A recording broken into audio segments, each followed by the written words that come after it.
Je viens de suivre le second discours de M. Tshisekedi sur le changement de la Constitution à partir de Lubumbashi après celui de Kisangani. Un discours qui oscille entre les mensonges et les menaces en guise d'argument pour justifier le changement de la Constitution de notre pays. Ce qui déshonore à la fois la fonction, mais discrédite alors complètement le projet. Qui vous a dit, M. Tshisekedi, que vous avez la charge de limiter l'étendue du débat sur le projet funeste de changer la constitution de notre pays en menaçant de poursuite les opinions contraires sous le prétexte fallacieux de la manipulation. La manipulation, laissez-moi vous dire, Monsieur le Président, c'est lorsque vous essayez de faire croire à toute la nation congolaise que c'est la constitution qui vous empêche de lutter contre la corruption, les détournements et les gabegies financières coutumières à votre régime et auxquels se livrent quotidiennement vos proches, vos amis et vos collaborateurs. La manipulation, Monsieur le Président de la République, c'est lorsque vous essayez de faire croire que c'est la Constitution qui vous empêche d'améliorer la condition sociale des Congolais, accroître leur pouvoir d'achat, créer des emplois pour les jeunes, donner de l'eau, de l'électricité, construire les routes, les hôpitaux, les écoles de qualité pour tous les Congolais. La manipulation, Monsieur le Président de la République, c'est lorsque vous essayez de faire croire encore que c'est la Constitution qui vous empêche de ramener la paix à l'Est et de recouvrer la souveraineté sur les territoires occupés, alors qu'en réalité, vous bénéficiez de plein pouvoir et tous les moyens consacrés par notre Parlement à la lutte contre ce fléau qui déchire notre pays, n'ont pas, à ce jour, donné des résultats probants. La manipulation, Monsieur le Président de la République, c'est lorsque vous versez dans une interprétation tout à fait iconoclaste de l'article 217 de la Constitution, par un faux bruit, en faisant croire que cet article expose le Congo à céder des territoires à des États voisins.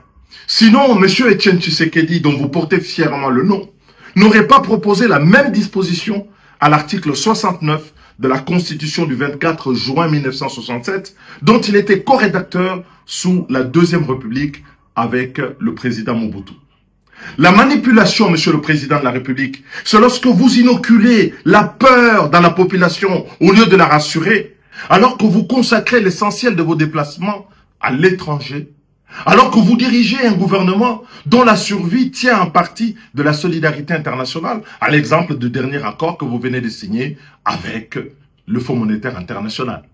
La manipulation, enfin, Monsieur le Président de la République, c'est lorsque prenant les enfants de bon Dieu pour des canards sauvages, en feignant d'ignorer qu'un changement de la Constitution conduit à une nouvelle Constitution dont le bénéfice est strictement personnel, et remet les compteurs à zéro, en faisant sauter le verrou de l'article 220 pour vous permettre de solliciter un troisième mandat, là où les Congolais ont voulu justement que plus personne ne puisse exercer plus de 2 mandats à la tête de notre pays.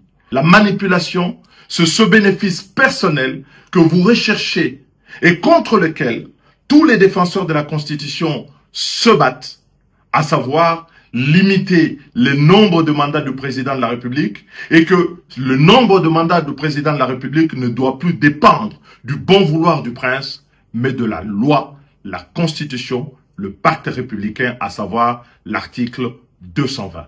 Les menaces, les mensonges ne feront reculer nullement le peuple congolais et vous aurez au devant de vous tous les patriotes qui veulent aujourd'hui que le Congo devienne à jamais une république, un État au service de l'intérêt général.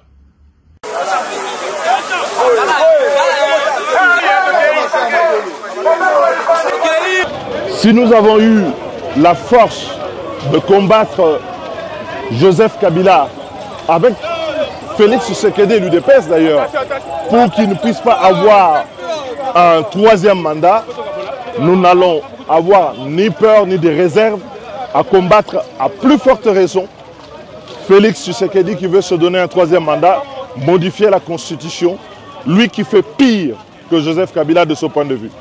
Ah, Bicho Tokombadaki Joseph Kabila pour Alingaï Omipe sa troisième mandat.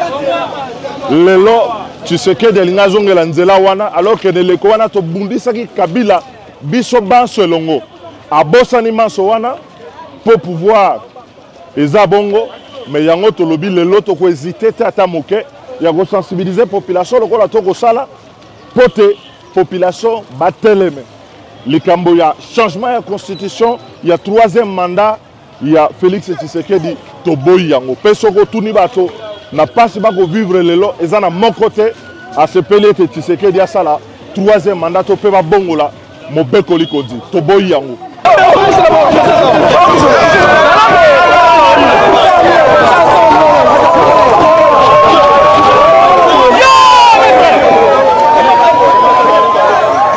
Pas de 3e mandat face à la souffrance de la population. Et donc, mon temps que ça binote.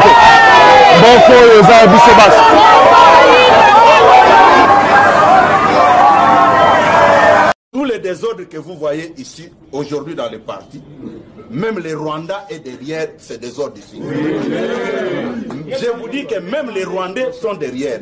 Vous savez pourquoi? Kagame ne dort pas. Il veut à tout prix voir Félix Tshisekedi quitter le pouvoir et que lui reste. Ça ne se fera jamais.